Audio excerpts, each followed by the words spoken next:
Go for big room training before your first PI planning.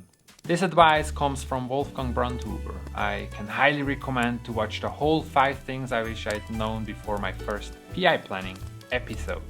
So click the link up here.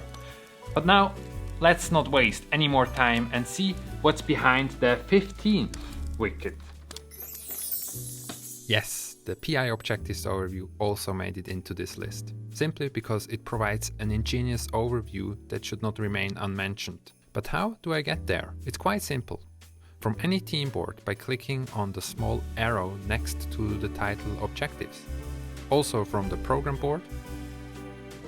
And for all those who have followed every wicket surprise so far with the number key 6. But you can not only navigate to the objectives board, you can also get away from it again.